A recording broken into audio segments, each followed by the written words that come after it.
దేవునికి తెలుసు. మీరు ఏమి ఆలోచిస్తున్నారో కూడా దేవునికి తెలుసు. కాబట్టి దేవుడు చూడగానే అర్థమైపోయింది కనుక. ఎందుకంటే పిలవబడిన వారు కొద్ది మంది మాత్రమే, పరలోకము చేరే భక్తి చేస్తున్న వారు కొద్ది మంది. అనేకులుగా వస్తున్నారు దేవుని యొక్క సన్నిధానమునకు, కానీ అందరూ కూడా మంచి భక్తి చేయాలని వస్తున్నారు. కానీ కొద్ది మంది మాత్రమే దేవుని రాజ్యము చేరగలిగిన ఉన్నతమైన శ్రేష్టమైన భక్తి మెట్టులో కొనసాగుతూ ఉన్నారు, ఫలించే వారిగా ఉంటున్నారు. కాబట్టి వాక్య సత్య సారాంశము అందరికీ అర్థము కావాలి అని దేవుడు గ్రహించి వారిని చూడగానే 4 రకములైన మనుషులు ఆ సభలో ఉన్నారు కనుక వారికి అర్థమయ్యే రీతిలో ఒక భూమిని తీసుకొని ఆయన మాట్లాడుతూ ఉన్నాడు. ఆ యొక్క భూమి 4 రకములైన నేలలుగా ఉన్నవి. నేలనగా మనిషి, ఎందుకంటే ఆదాముతో దేవుడు చెప్పాడు, నువ్వు మన్నువు గనుక తిరిగి మన్నైపోతావు రబ్బాయి చెప్పాడు. కనుక మానవుడు అనగా మట్టి, ఏదో ఒక రోజు అందరూ మట్టి పోలవలసిందే. కాబట్టి మొన్ననగా మనిషిని సూచిస్తూ ఉన్నది. కాబట్టి 4 రకములైన నేలలు కనుక భూమి అంతా సదును చేశాడు, భూమిని దున్నాడు. కానీ ఆ భూమి 4 రకములుగా ఉన్నది. ఒకటి త్రోవ ప్రక్కన పడిన నేల. 10 మంది నడుస్తూ వలన ఆ నేల ఏమైపోయింది, గట్టిపడిపోయి అది విత్తనాలు వేసినప్పుడు ఆ విత్తనములన్నీ కూడా పైనే ఉన్నవి. కానీ ఆ విత్తనాలు చూడగానే పక్షులు వచ్చి వాటిని ఎత్తుకొని పోయినవి, తినేసినవి. కాబట్టి ఆ నేలంతా వ్యర్థమైపోయింది, పావు భాగము వ్యర్థమైంది. ఇక రెండో రకమైన నేల రాతి నేల. రాతి నేల అంటే కింద బండలు ఉన్నవి, పైన మన్ను కొంచెం ఉన్నది. ఈ బండలు ఉన్నట్టుని బట్టి, ఈ పైన కొంచెము మన్నును బట్టి విత్తనాలు వేసినప్పుడు వాటి ఏరు లోనికి వెళ్ళకుండగా ఈ బండలు అడ్డుకున్నవి. కాబట్టి వర్షాకాలంలో చక్కగా మొక్కలు వచ్చినవి, కొంచెం పెరిగినవి.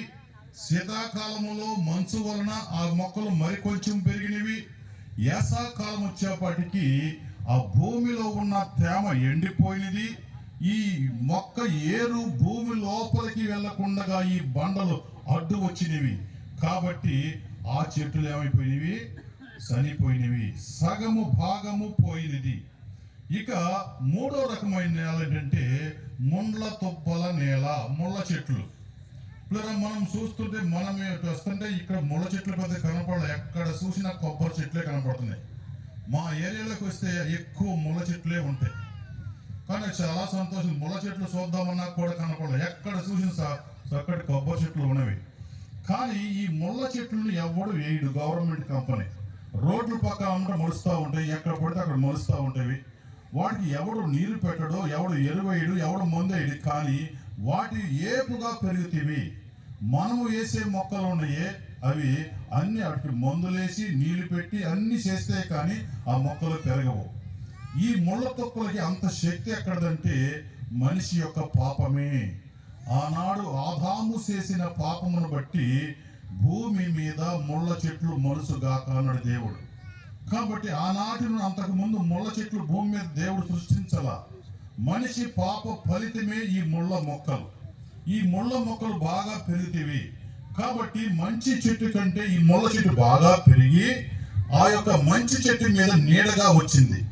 చెట్టుకున్న గుణం ఏమిటంటే దాని ఏర్లు భూమిలో ఉండి భూమిలోని లోపలికి వెళ్ళి దానిలో ఉన్న నీరును, ఖనిజ లవణములను అనేకమైన ఆహారముగా తీసుకొని ఈ యొక్క ఆకుల నుండి సూర్య కిరణముల ద్వారా ఆ ఆకుల మీద పడినప్పుడు అది పత్రజన్య సంయోగ క్రియ జరిగి అది ఆహారమును సిద్ధపరచుకుంటుంది. కాబట్టి పైనుండి సూర్యుడి కిరణాలు ఈ చిన్న మొక్క మీద పడకుండా ఈ ముళ్ళ చెట్టు అడ్డుగా ఉండటం బట్టి ఈ ముళ్ళ మొక్కలు ఈ యొక్క మంచి చెట్లు అనగారిపోయినవి. కాబట్టి 3 వంతుల భాగము పోయినది. ఇక 4వ భాగము ఏమిటంటే అది మంచి నేల కనుక అది కూడా 3 రకాలుగా ఫలించింది. ఒకటి 30 దంతలు, ఒకటి 60 దంతలు, ఒకటి 100 దంతలు. కాబట్టి దీనిని ఉపమానముగా తీసుకొని యేసుక్రీస్తు ప్రభువారు మనిషి యొక్క ఆత్మీయ స్థితిని మనకు అర్థమయ్యే రీతిలో మాట్లాడుతూ ఉన్నారు. ఈ మాటలు చెప్పిన తర్వాత ఆయన ఆఖరిగా ఒక మాట అన్నాడు. ఏమన్నారు? చెవులు గలవాడు వినును గాక. మీరు అనుకోవచ్చు, ఆనాటి వాళ్ళకి చెవులు ఉన్నాయో లేవో, కానీ మాకు మాత్రం 2 చెవులు ఉన్నాయని మీకు కనపడుతున్నాయో లేదనుకోవచ్చు. ఆనాటి వారికి కూడా చెవులు ఉన్నవి. కానీ మరి ఎందుకన్నారు యేసుక్రీస్తు ప్రభువారు ఈ మాట అంటే, మీకు అర్థం అవ్వాలని మరొక ఉపమానం మీకు చెప్తున్నాను. ఏమిటంటే, ఉపమానం అన్నది ఏంటంటే వాక్యము సత్యమును అర్థమయ్యే రీతిలో వివరించుటకు ఉపయోగపడేదే ఉపమానము. కాబట్టి మేము మరొక ఉపమానం ఏమిటంటే, ఒకసారి మేకంట తన పిల్లతో చెబుతుంది, అమ్మా, ఈ యొక్క అరణ్యములో చాలా క్రూరమైన జంతువులు ఉంటవి, కాబట్టి నువ్వు చిన్నదానివి, ఈ అరణ్యంలోనికి వస్తే ఆ క్రూరమైన జంతువులు నిర్దాక్ష్యముగా చంపివేస్తవి, నీవు ఈ గృహలో ఉండు, నేను వెళ్ళి ఆహారము భుజించి వచ్చినాక మరలా నీకు పాలిస్తాను అని చెప్పి ఎన్నో హితోపదేశాలు చేసి ఆ యొక్క గృహలో ఆ యొక్క తన పిల్లను పెట్టి ఆ యొక్క అరణ్యములకు వెళ్ళింది. ఈ గృహలో ఉన్న పిల్ల అనుకుంటుందంట, మా తల్లి చెప్పిన దాంట్లో ఎంతవరకు నిజమన్నది. మా అమ్మ ఒకవైపే చూసింది, కానీ రెండో వైపు ఆమెకు తెలియదు.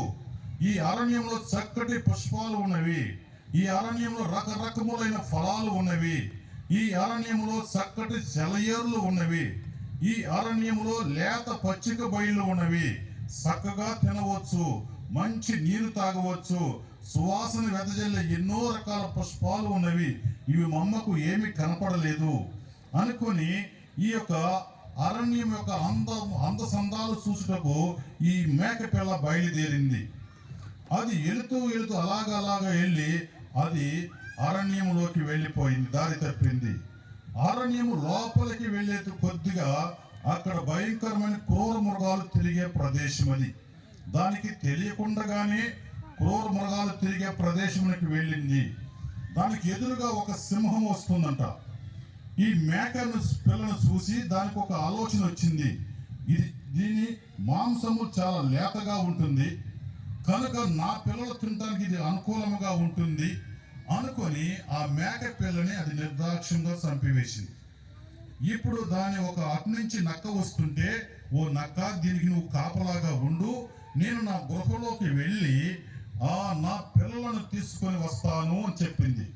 అది వెళ్ళి గృహలో నుంచి పిల్లలను తీసుకొని వచ్చేప్పటికి ఈ నక్కేమి చేసినది, దీని లేత చెవులు చూసి ఆశపడి 2 చెవులు తినేసింది.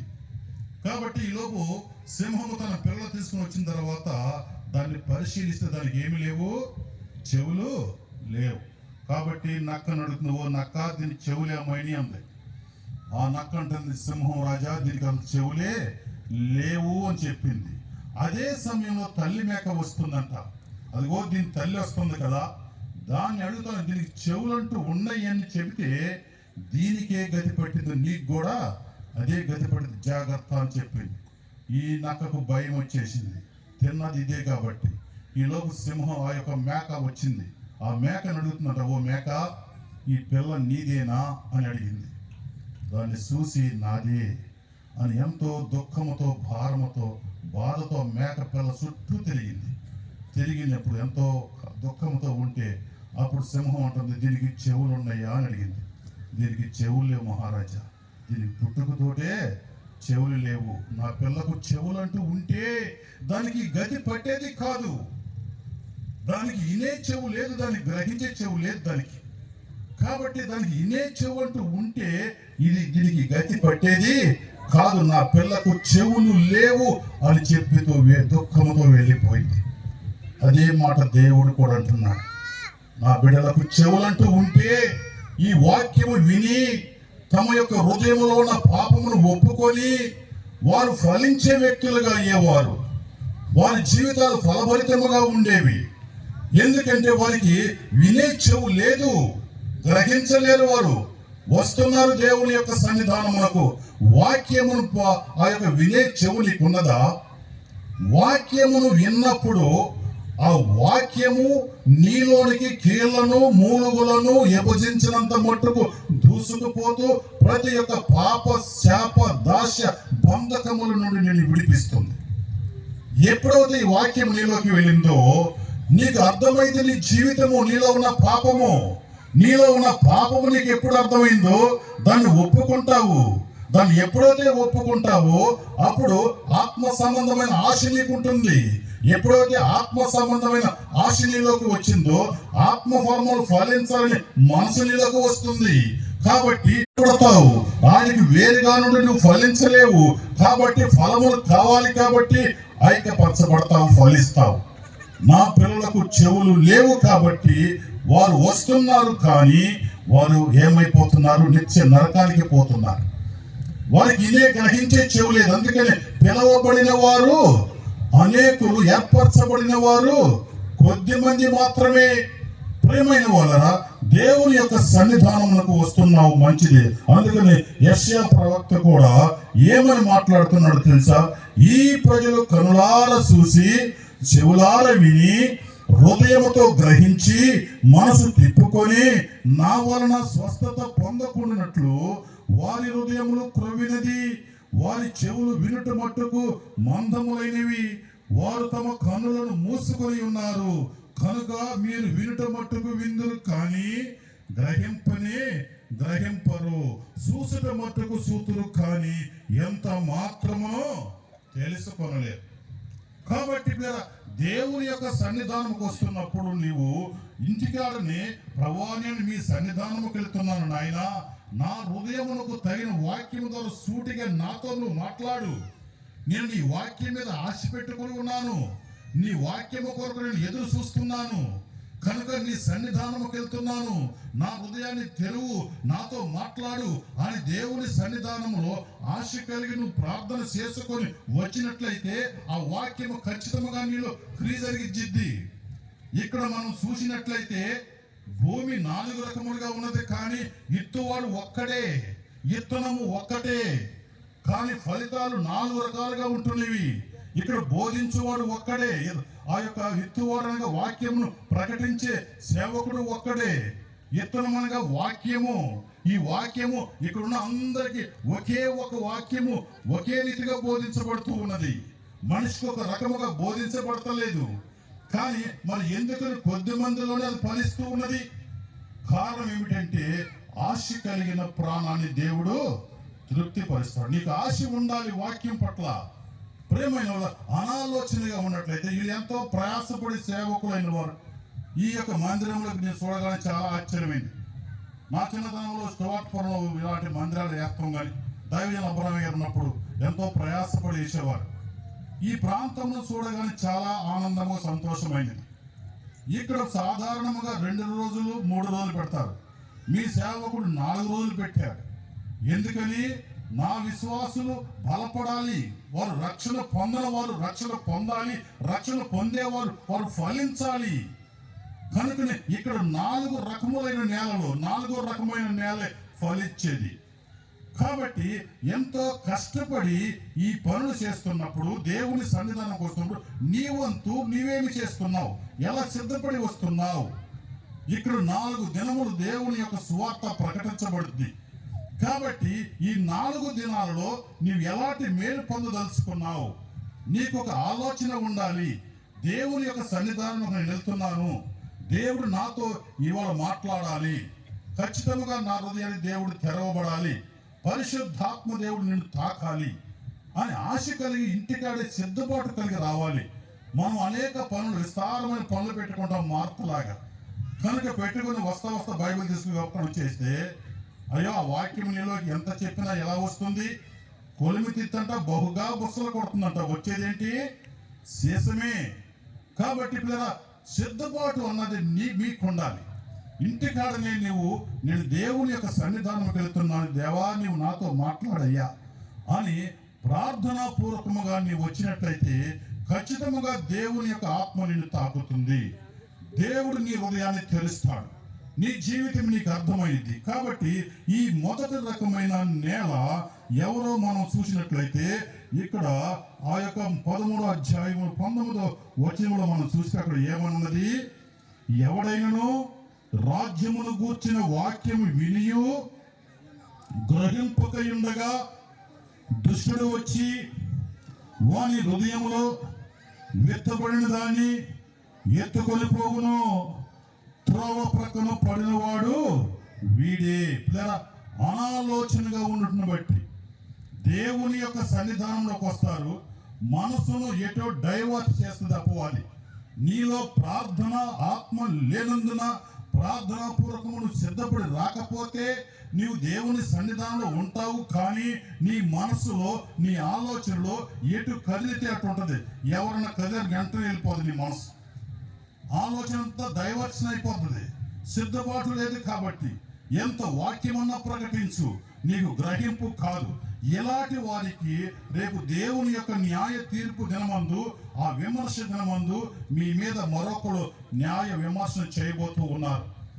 ఎందుకంటే దేవుని యొక్క మహాసింహాసనం ముందు ఆసీనుడై ఉన్నప్పుడు కోటాను కోట్ల ప్రజలు ఆయన తీర్పు కొరకు ఎదురు చూస్తున్నప్పుడు అక్కడ నినివే ప్రజలు ఉంటారంట. ఆ నినివే ప్రజలు ఏమంటారు తెలుసామా? మీకులా ఇంత వాక్యం ఏం లేదమ్మా, ఆదివారం శనివారం బుధవారం ఉద్యోగ సభలు యవనస్తుల కూటాలు రకరకములుగా ఎంత వాక్యం విన్నారు. మేము ఒకే ఒకసారి మా ఊరు యోనా గారు వచ్చాడు, మా నినివే పట్టణం యోనా గారు వచ్చి ఒక్కసారి వాక్యం విన్నామంతే మా హృదయంలో బద్దలైపోయేవి.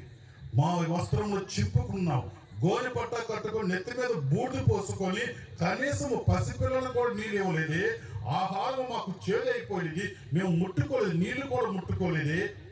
అందరము కూడా దేవుని సన్నిధిలో ఎలుగెత్తి ఏడ్చామే. ఒక్క వాక్యం అంటే మా హృదయాలు పగిలిపోయినవి కదా, మారు భయకంపితులమైపోయామే. దేవుని యొక్క న్యాయ తీర్పు విన్నప్పుడు ఇంత వాక్యము మీరు విని ఎలాగూ నరకానికి పోతున్నారు? ఒక్క వాక్యం వినే మేము 1,20,000 మంది రక్షణ పొందినాము కదా అని ఈ అజాగ్రత్తగా ఉన్న వారి పట్ల నా యొక్క నినివే ప్రజలు రేపు దేవుని యొక్క న్యాయ తీర్పు దినమందు మీ మీద నేరారోపణ చేయబోతూ ఉన్నారు. కాబట్టి దేవుడిచ్చిన సమయమును సద్వినియోగం చేసుకోవాలి, అజ్ఞానుల వలె కాక జ్ఞానుల వలె. కాబట్టి నీకు చక్కటి సమయమునిచ్చాడు దేవుడు, చక్కటి పందిరులు, చక్కటి వాతావరణము, 4 దినాలు, ఎంతో సమయం ఎంతో ఖర్చుతో కూడుకున్నప్పటికీ కూడా మీకు చక్కటి అవకాశమును దేవుడు కలుగజేశాడు. దీన్ని మీరు సద్వినియోగం చేసుకోవాలంటే మీరు ప్రార్థనాపూర్వకంగా దేవుని సముఖంలోకి రావాలి. మీరందరూ ఫలించాలన్నదే దేవుని యొక్క సంకల్పము. కాబట్టి మొదట అసలు వాక్యం అన్నది నీకు అర్థము కావాలి. వాక్యము అర్థమైతేనే కాబట్టి అనాలోచనగా ఉంటే ఆ ఇత్తన వాక్యం అనే ఇత్తనాన్ని దుష్టుడు వచ్చి ఎత్తుకుపోతాడు, అపవాది వచ్చి ఎత్తుకుపోతాడు. నీకు ఏదో మైండ్లో రకరకాల ఆలోచనలు పెడతాడు. కాబట్టి వస్తావు ఇలాంటి వారంటే బాడీ ప్రజెంట్, మైండ్ ఆబ్సెంట్. మనసు ఎక్కడో ఉంటుంది, మనుషులు ఎక్కడ ఉంటారు. ఆలోచనలు ఎక్కడో ఉంటాయి, మనుషులు ఎక్కడ ఉంటారు. కాబట్టి దేవుని యొక్క సన్నిధానంకి వచ్చి వ్యర్థమైపోతూ ఉన్నారు. అలాగే వ్యర్థము కాకూడదు అంటే శ్రద్ధగా నీ మనసంతా వాక్యం మీదే ఉండాలి. ఎన్నో వాక్య సత్యములు మీకు బయలుపరచబడుతూ ఉంటాయి సేవకుల ద్వారా. ఏ వాక్యము నా హృదయముకు అనుకూలముగా ఉన్నదా ఆ వాక్యము నువ్వు అన్వయించుకోవాలి. పశువులను చూడండి, అవి ఆహారము గబగబా తింటాయి. తిన్నాక వెళ్ళి ఒక స్థలంలో కూర్చొని ఒక్కొక్క ఉండని తీసుకొని మెల్లిగా నవ్వుతాయి.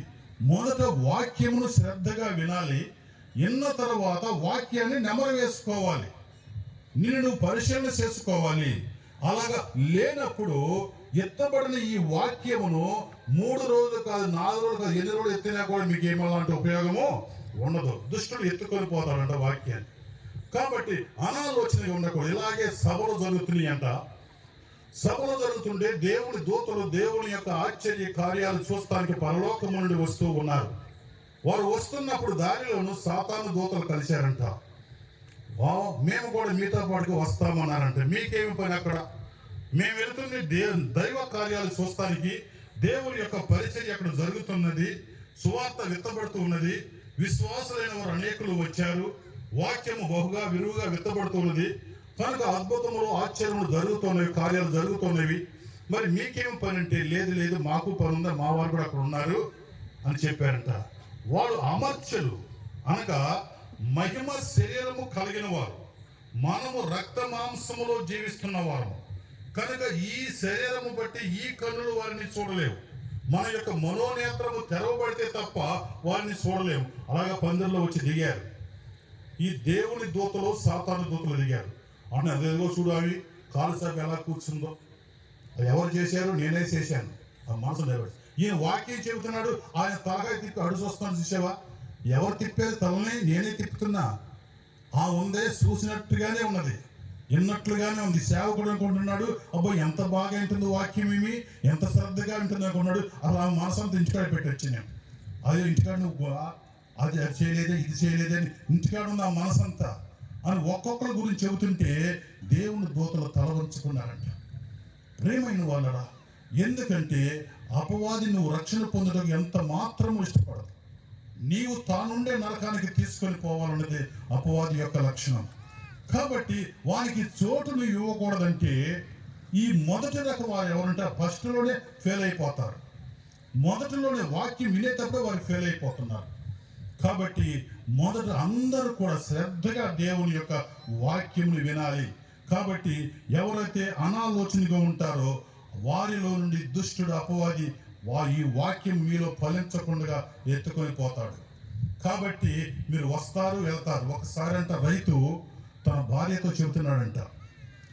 అందరూ విస్తారంగా మాట్లాడుకుంటూ ఉన్నారు. బాగా పొద్దుపోయింది. పొద్దుపోయినప్పుడు, అమ్మ చాలా పొద్దుపోయింది, రేపు పొద్దున్న పొల్లైన వ్యాపారం పంపాలి, చాలా పనులు ఉన్నాయమ్మా, పనుకోమ్మా చెప్పి పడుకున్నాడు. ఈ వరండాలో పనుకున్న పుల్లయ్య అన్నాడు, నా యజమానుడు వ్యాపారం వెళ్ళాలంటున్నాడు కదా, కనుక తిరిగి ఇప్పుడు 10 దాటిపోయిన టైము, ఇప్పుడు ఇక నిద్ర పడతలేదు కదా, ఈలోపు వెళ్ళొచ్చి చేద్దాము, పొద్దునే రేపైనా నాకు తప్పదు కదా అనుకొని ఈయన పనుకొని ఇచ్చినాక, రైతు పనుకున్నాక ఈ పుల్లయ్య బయలుదేరి వెళ్ళాడు, వ్యాపారం వెళ్ళాడు. ఆ రోడ్లన్నీ తిరిగాడు, ఊరంతా తిరిగాడు, మొత్తం చూసి వచ్చి ఆ యొక్క 2 పనుకున్నాడు. 3 రైతు వచ్చి లేపుతున్నాడు, పుల్లయ్య లేవయ్యా అన్నాడు. ఇప్పుడే పనుకున్నానయ్యా, సందకాలం మీరు అనుకుంటున్నా విన్నాను, కనుక నేను వ్యాపారం వెళ్ళాను, చూశాను, వచ్చాను అన్నాడు. ఎందుకు వెళ్ళాడు, ఎందుకు వచ్చాడు, ఏ విషయం తీసుకుని వెళ్ళాడు? లేరా, మీరు ఇంటికాడ నుంచి బయలుదేరి ఎలాగ వచ్చారో మళ్ళా అలాగే వెళ్ళిపోతే ఎందుకు వచ్చినట్లు? ఎందుకంటే దుష్టుడు మీలో ఉత్తపడ్డ వాక్యము, ఎన్ని సాక్ష్యాలను చెప్పు వాక్యము అది ఎత్తుకొని పోతున్నాడు. కనుకనే మీకు అర్థము కాటల్లా. నువ్వు వచ్చినప్పుడు ఎలా ఉన్నావో అలాగే వెళ్ళిపోయేటప్పుడు ఉంటే ఉపయోగం ఉన్నదా? దేవుని యొక్క సన్నిధానంకి వచ్చినాక వాక్యం విన్నాక ఆ వాక్యమును బట్టి నీ హృదయాన్ని తవ్వుకోవాలి. నువ్వు చూసుకున్నప్పుడు నీకు అర్థం కావాలి, నీ జీవితం ఏమిటో నీకు తెలియాలి, నీ పరిస్థితి ఏంటో నీకు అర్థం కావాలి. అలా కానప్పుడు ఇది వ్యర్థమైపోతుంది. కాబట్టి ఈ మొదటి రకమైన నేల వ్యర్థమైపోతూ ఉన్నది. దయచేసి ఎవరు కూడా అనాలోచనగా ఉండవద్దు. దేవుని మీద, ఆ వాక్యం మీద మీ మనసును నిలపండి. వాక్యం అంటే నా మాట అగ్ని వంటిది, దేవుని మాట మహాశక్తివంతమైనది.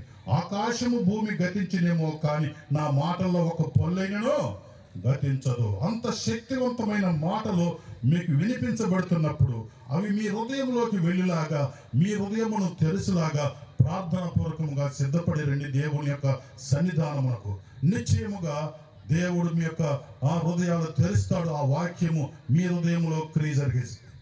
వ్యాధిగ్రస్తుడికి ముందు మింగితేనే ఉపయోగపడింది. అది ఒకసారి అంట భయంకరమైన వ్యాధి వస్తే ఆ వ్యాధికి తగిన స్పెషలిస్ట్ వద్దకి తీసుకెళ్ళింది ఆమె భర్తను.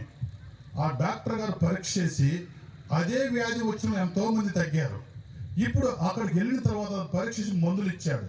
అమ్మ ఎలాంటి భయం లేదు, మీ ఆయన కనీసం 10 రోజుల్లో పూర్తిగా కోలుకుంటాడు, స్వస్థత పడతారు, మీరు వెళ్ళిపోతారు అని చెప్పాడు డాక్టర్. ఈ మెడిసిన్ మట్టికి నువ్వు దగ్గరుండి జాగ్రత్తగా ఏపిస్తా ఉండు అని చెప్పి మందులు పొద్దున పూట ఏమేయాలి, మధ్యాహ్నం ఏమేయాలి, సాయంత్రం ఏమేయాలి, ఆ యొక్క 3 రకాల ఆ మెడిసిన్ రాసి, ఆ మందులు రాసి చీటి ఇచ్చాడు. ఆమె వెళ్ళి కొనుక్కొచ్చింది, కష్టపడి కొనుక్కొచ్చిన తర్వాత రోజు వేస్తుంది. కానీ అతను జబ్బు తగ్గుతుందా, రోజు రోజుకి వ్యాధిగ్రస్తులు అయిపోతూ ఉన్నాడు. కాబట్టి ఈమె వెళ్ళి డాక్టర్ గారు దగ్గర, అయ్యా వారం అయిపోయింది, నా భర్త బహుగా నీరసమైపోయాడు, ఎలాంటి స్వస్థత లేదయ్యా, మీరన్న రోజు రోజుకి కోలుకుంటారన్నారు కానీ రోజు రోజుకి అనగారిపోయింది ఆయన యొక్క ఆరోగ్యము అని చెప్పినప్పుడు ఆయనకి అర్థము కాల, ఈ వ్యాధికి ఇదే ముందు ఎంతో మంది స్వస్థత పొందినారు, మరి ఎందుకని మీ ఆయనలో ఈ ముందు పనిచేస్తలేదు, నాకు అర్థం కావట్లేదమ్మా. నేను కరెక్ట్గా ముందు ఇచ్చాను, సరే రేపు రా చెబుతాను అన్నాడు. ఏం చేస్తున్నాడు? కిటికీ కాడను చూశాడంట. భార్య బిల్లలు తీసింది, అతని చేతిలో పెట్టింది. చేతిలో పెట్టి ఇటు నోట్లో వేసుకునే టైంలో అమ్మను బయటికి వెళ్ళి అది తెమ్మన్నాడంటే ఏదో. ఆమె బయటికి వెళ్ళింది, వెంటనే దీని కింద పెట్టేసి ఒకటి నీళ్ళు తాగుతున్నాడు. ఆ బిళ్ళలు ఎక్కడున్నాయి? పరుపు కింద పెడుతున్నాడు. ఈయన చూశాడు. చూసిన తర్వాత రెండో రోజు ఆమె వచ్చింది, మీ ఆయన బ్రతకడు తీసుకోమన్నాడు.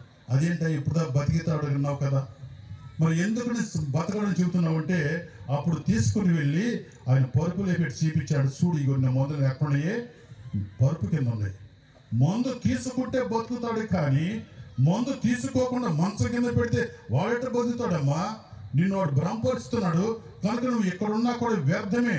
నేను ఎటువంటి మెడిసిన్ ఇచ్చినా కూడా వ్యర్థమే. కనుక నీ పేర దేవుని యొక్క వాక్యము తీసుకుంటేనే, అది హృదయంలోకి వెళితేనే నీకు ఉపయోగము. కాబట్టి ఆ వాక్యాన్ని దుష్టుడు ఎత్తుకొని పోతే, అయ్యో నీలో ఉన్న పాప రోగము ఎలాగిపోతుంది? ఆ పాపము నిన్ను చంపేస్తుంది. నువ్వు పాపాన్న చంపాలి, లేక పాపం నిన్న చంపేసింది. ఈ రెండిట్లో ఏదో ఒకటి జరిగింది. కనుక నీ పాప రోగము పోవాలంటే ఆ వాక్యం నీలో క్రియ జరగాలి కదా, వాక్యం తీసుకోవాలి కదా. కాబట్టి ఎవరైతే వాక్యాన్ని తీసుకుంటారో వారిలో ఉన్న పాప రోగం పోదు. ఎందుకంటే క్రీస్తు రక్తము తప్ప పాప శాప మరణము నుండి విడిపించేది ఏదీ లేదు. కాబట్టి మొదటి రకమైన నేల ఏమిటంటే అనాలోచనగా ఉండటం బట్టి. కాబట్టి దుష్టుడు వచ్చి ఆ వాక్యాన్ని ఎత్తుకొని పోతే ఆ హృదయం ఎలాగూ బాగుపడిద్ది, ఆ పాప హృదయం ఎలాగూ స్వస్థ పొందిద్ది.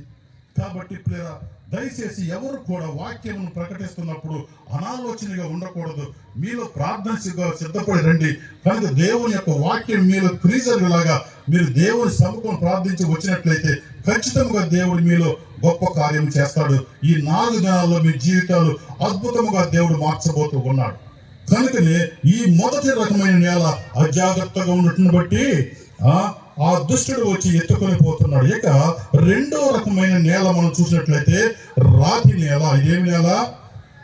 రాతి నేల. ఎత్తబడిన వాడు వాక్యం విని వెంటనే సంతోషంతో దాన్ని అంగీకరించేవాడు, అయితే అతనిలో వేరు లేనందున అతడు కొంతకాలము నిలుసును, కానీ వాక్యం నిమిత్తము శ్రమైనను హింసైనను కలుగుగానే అభ్యంతరపడును. ఈ రెండో రకమైన నేల ఎవరంటే దేవుని యొక్క వాక్యం వింటారు, కానీ హృదయంలో ఉన్న పాపాన్ని మాత్రము ఒప్పుకోరు. ఎందుకంటే భూమిలో నేలల కింద బండ ఉన్నది, చెట్టు పెట్టాము మనం, దాని ఏరు భూమిలో లోపలికి వెళ్లకుండా ఈ బండ ఎలాగూ అడ్డుకుంటుందో, మనిషి హృదయంలో ఉన్న పాపము కూడా దేవుని యొక్క వాక్యము లోనకెళ్ళి క్రియ జరగకుండా అది ఆపేస్తుంది. కనుక మనుషులు నిష్ప్రయోజులైపోతున్నారు. ఈ సత్యంలో మనం మార్కు సువార్త 7వ అధ్యాయం, మనిషి హృదయంలో ఏ బండలు ఉంటాయండి? మీరు నేల బండలు ఉంటాయి, కానీ మనిషి హృదయంలో ఉండే బండలు ఏంటి అని మీరు అనుకున్నట్లయితే అది అర్థమయ్యే రీతిలో మార్కు ఆయన రాస్తూ ఉన్నాడు. 21వ వచనము, లోపల నుండి అనగా మనుషుల హృదయముల నుండి దురాలోచనలను, నా జారత్వములను, దొంగతనములను, నరహత్యలను, వ్యభిచారములను, లోభములను, చెడుతనములను, కృత్రిమమును, కామ వికారమును, మత్సరమును, దేవదూషణయు, అహంభావమును, అవివేకమును వచ్చును. ఈ చెడ్డవన్నీ లోపల నుండి బయలు వెళ్ళి మనుషులను అపవిత్రపరుస్తున్నవి. ఈ హృదయంలో ఉన్న ఈ బండలు, పాపపు బండలు మనుషులను అపవిత్రపరుస్తున్నవి. నీ హృదయం పరిశుద్ధముగా లేకపోతే దేవుని ఎలాగో చూడగలవు? హృదయ శుద్ధి గలవారు ధన్యులు, వారు పరలోక రాజ్యము. కనుక దేవుణ్ణి చూడాలంటే హృదయం పరిశుద్ధంగా ఉండాలి. నేను పరిశుద్ధుని కనుక మీరును. చాలా మంది పాపమును ఒప్పుకోరు కనుక దాన్ని కప్పుకుంటావు. కనుకనే అతిక్రమను దాచిపెట్టి వాడు ఎన్నటికీ వర్ధిల్లడు. ఎందుకంటే వాక్యము విని దాన్ని గ్రహించినప్పుడే నీలో ఉన్న పాపం ఏమిటో నీకు అర్థమైంది. ఆ పాపము అర్థమైనప్పుడే దాన్ని ఒప్పుకోవడానికి ఇష్టపడతావు. కాబట్టి హృదయంలో పాపం ఉంచుకొని నీవు ఎంత కాలము భక్తి చేసినా దాని వల్ల నీకు ఎలాంటి ప్రయోజనము లేదు. కాబట్టి నీ హృదయంలో ఉన్న పాపాన్ని నువ్వు ఒప్పుకోవాలి. చాలా మంది హృదయంలో పాపం ఉంచుకుంటారు, కానీ దేవుని యొక్క సన్నిధానంకి వస్తారు, బాప్తిస్మము తీసుకుంటారు. వారి జీవితంలో ఏదైనా కార్యములు జరగవచ్చును, స్వస్థతలు పొందవచ్చును, లేక మరో కార్యక్రమాలు దేవుడు చేయవచ్చును. కానీ ఎన్ని చేసినప్పటికీ హృదయంలో పాపం ఉంచుకుంటే అయ్యో నువ్వు వర్ధిల్లవు. అందుకని హృదయంలో పాపం ఉంచుకున్న వ్యక్తుల పట్ల దేవుడు మాట్లాడుతూ ఉన్నాడు. ఎందుకంటే ఆయన మారాలి, వీళ్ళందరూ రక్షణ పొందాలి అనే ఆశతోటి ఆయన నీ జీవితంలో నువ్వు పాపము ఒప్పుకోకపోయినా కొన్ని స్వస్థతలు నీకు ఇస్తాడు. సేవకుడు ప్రార్థన చేస్తే నీకు స్వస్థత వచ్చింది, నీ హృదయం పాపం ఉన్నప్పటికీ. కానీ అద్భుతాలు దేవుడు చేస్తాడు. ఎందుకు చేస్తాడంటే నీవు రక్షణ పొందాలని. యేసు క్రీస్తు ప్రభువారు కూడా ఆయన శరీరధారిగా ఈ లోకానికి వచ్చినప్పుడు ఆయన మొదటగా సువార్త ప్రకటించింది కూడా ఏం చెప్పాడంటే పరలోక రాజ్యము సమీపించింది కనుక అందరూ అంతటను మారుమనసు పొందవయ్యా అని చెప్పాడు. అలాగ చెప్పి కుంటి వారికి కాళ్ళు ఇచ్చాడు, గుడ్డు వారికి చూపించాడు, మోగవారికి మాట 5,000 మంది తినగా మిగిలిపోయింది. ఎన్నెన్నో అద్భుతాలు చేశాడు. ఇన్ని అద్భుతాలు చేశాడు. అద్భుతములు స్వస్థతలు అనుభవిస్తూ మీరు మారు మనసు పొందలేదు. పొందపోయేపాటికి వీరి విషయంలో దేవుడు ఎంతో కన్నీరు కార్చినాడు. కాబట్టి మనం చూసినట్లు 11వ అధ్యాయంలో ఆ యొక్క మత్తయి సువార్తలో ఉంటుంది. ఆయన కన్నీరు కార్చి అయ్యో కొరిజీనా, అయ్యో బెత్షెదా, మీ మధ్య చేయబడిన అద్భుతములు తూరు సీదోను పట్టణాల్లో చేస్తే ఆ పట్టణము వారు పూర్వమే గోనె పట్ట కట్టుకొని బూడిది పోసుకొని మారు మనసు పొంది ఉండేవారు. విమర్శ దినమందు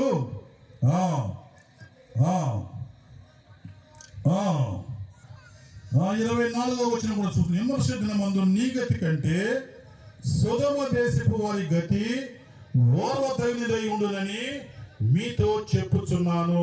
ఎవరంటే ఈ రెండో రకమైన నేల, హృదయములో పాపం ఉంచుకొని మా యొక్క పాపము ఒప్పుకోకుండా మారు మనసు పొందకుండా రక్షణ విషయములు నిర్లక్ష్యముగా ఉంటూ దేవుని సన్నిధానముకు వచ్చి ఏ స్వస్థతలు పొందుతూ ఈ భూలోక సంబంధమైన ఆశ్రదలు పొందుతూ అక్కడతో నువ్వు ఆగిపోతే దేవుడు నీతో మాట్లాడుతూ ఉన్నాడు. ఎందుకంటే ఆనాడు కూడా ఎన్నో అద్భుతములు చేసిన దేవుడు ఆ పట్టణాలు చూశాడు. ఆయన ఏ పట్టణాల్లో అద్భుతములు చేశాడో, ఏ పట్టణాల్లో ఆశ్చర్య కార్యములు చేశాడో ఆ పట్టణం వారు మారు మనసు పొందకపోవటం బట్టి అయ్యో కొరిజీనా, అయ్యో బెత్షెదా, మీ మధ్య ఎన్ని కార్యాలు నేను చేశాను, ఎన్ని అద్భుతాలు చేశాను. ఇవి ఆ తూరు సీదోను పట్టణాల్లో చేస్తే అవి ఏనాడో కోరి పట్ట కట్టుకొని మారు మనసు పొంది ఉండేవారు కదా. కనుక విమర్శ దినమందు మీ గతి కంటే సొదొమ దేశపు వారి గతి ఓర్వ తగినదిగా ఉంటుంది. ఈ రెండో రకమైన నేల గురించి దేవుడు మాట్లాడుతూ ఉన్నాడు. కనుక సొదొమ గొమొర్రాల గతి ఏమిటి ప్లేరా?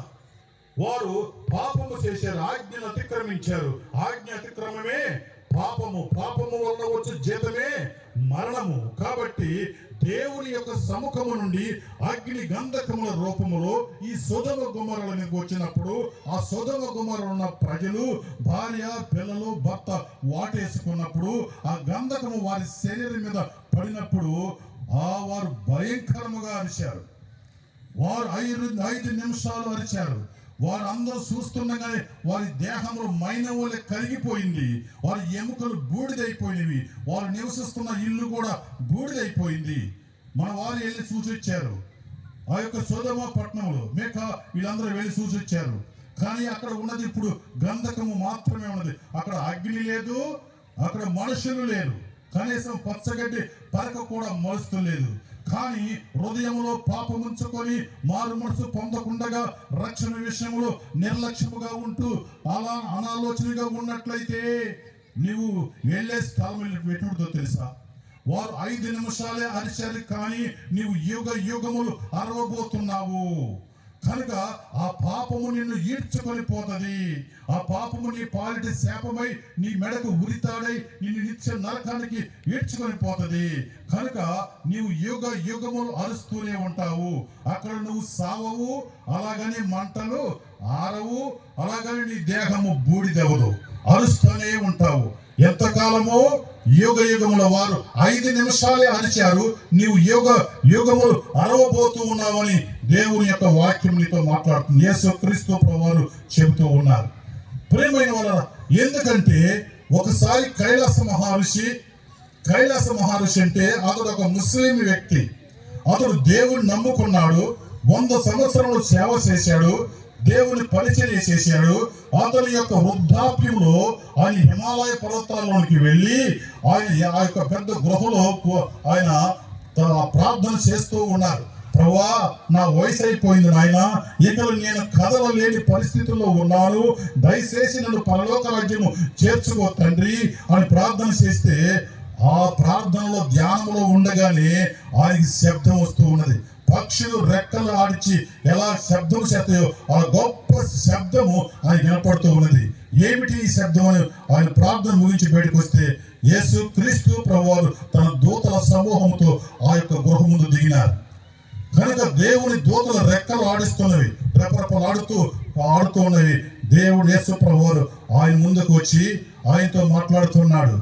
నీవు మరణము రుచి చూడవయ్యా, నువ్వు చనిపోవో, నేను వచ్చు పర్యంతరం వరకు కూడా నువ్వు సజీవుడుగానే ఉంటావు, నీవు ఈ గృహలో ఉంటావు, ఏ మానవుడికి లేని గొప్ప ఆదిత్యం నీకు ఇస్తున్నాను.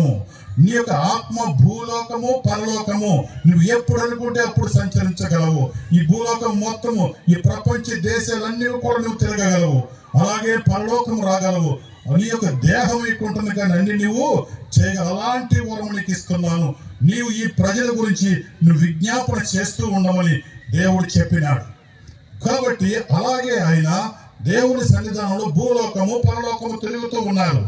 కానీ ఒక రోజున యొక్క సాధు సుందర్ సింగ్ గారు ఆ హిమాలయ పర్వతాల గుండా వెళ్తున్నప్పుడు దేవుని యొక్క ఆత్మ ఇతన్ని అక్కడ నడిపించింది. అప్పటికి 800 సంవత్సరాలు ఎవరికి? ఈ యొక్క కైలాస మహర్షికి. కాబట్టి ఆయన వద్దకు వెళ్ళినప్పుడు ఆయన చూసి పెద్ద భూతం అనుకున్నాడు, కానీ దగ్గరికి వెళ్తే మనిషిలాగానే ఉన్నాను. ఆయనతో మాట్లాడినప్పుడు ఆయన చెప్పుకొచ్చాడు, నాకు ఇది దేవుడు ఇచ్చిన వరమయ్యా, నేను ఇప్పటికీ 800 సంవత్సరాలు నేను ప్రభు వచ్చేంత వరకు కూడా సజీవుడిగానే ఉంటాను. కనుక ఆయన సూచన కొన్ని కార్యాలు చెబుతూ ఉన్నాడు. ఆయన ఆత్మవశుడు ఉండగా ఫ్రాన్స్ దేశం మీదకి ఆ యొక్క సాతాను దూతలు వస్తూ ఉన్నారు. ఈయన ఆత్మవశుడే ఫ్రాన్స్ దేశానికి వెళ్ళాడు. ఆ యొక్క సాతాను దూతలు వస్తుంటే వీళ్ళు ఎక్కడికి వెళుతున్నారా దూతలను ఆయన వెంబడించినాడు. ఆయన వెంబడించినప్పుడు వారు ఫ్రాన్స్ దేశంలోకి వచ్చి అక్కడ దిగినప్పుడు ఒక గొప్ప ధనవంతుని ఇంటికి దిగినారు. అక్కడ దిగగానే గొప్ప జన సమూహం ఉన్నది, అనేకులు ఏడుస్తూ ఉన్నారు. అతడు మరణ పడక మీద ఉన్నాడు. ఎప్పుడైతే వీరు వచ్చారో అతనిలో ఉన్న ఆత్మ వచ్చేసింది బయటికి, అనగా ప్రాణం పోయింది, ఆత్మ బయటకు వచ్చింది. ఈ ఆత్మను పట్టుకున్న సాతాను దూతలు పట్టుకొని నరకానికి ఈడ్చుకొని పోతూ ఉన్నవి.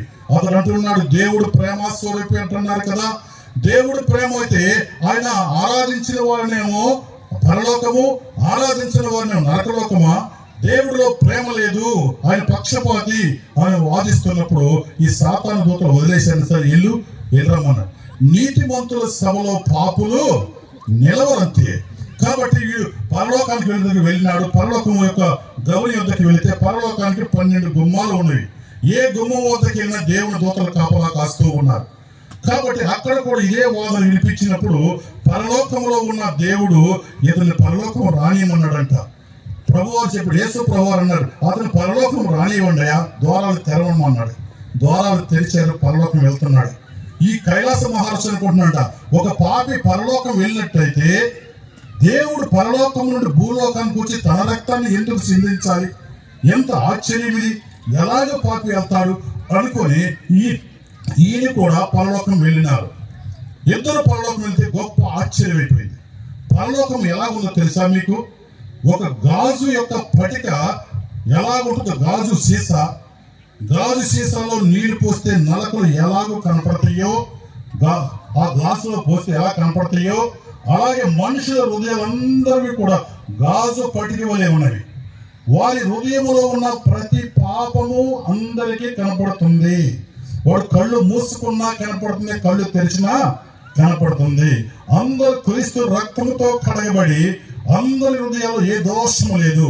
ఇతను చూడగానే అందరూ అరే వీడు వ్యభిచారి, వీడి దొంగ, వీడి అబద్ధికుడు, వీడి పలానవాడు, వీడి అసూయపడు, వీడి కోపిష్టి, వీడి తిండిపోతూ అని వాళ్ళలో ఉన్న ప్రతి పాపము అందరూ అంటున్నారు.